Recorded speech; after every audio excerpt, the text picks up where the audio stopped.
Dan masalah sebenar manusia dengan duit bukan sebab kita tak cukup makan, bukan sebab tak ada tempat tinggal, tapi sebab satu benda, status dan perhatian orang lain.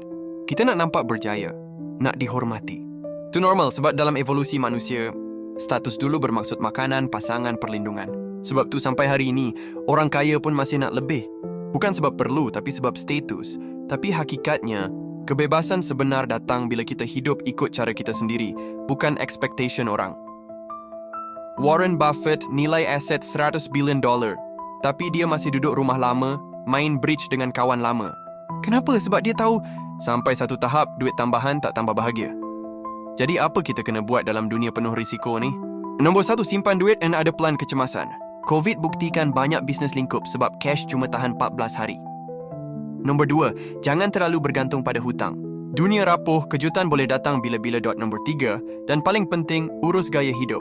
Lagi rendah perbelanjaan, lagi besar ketenangan.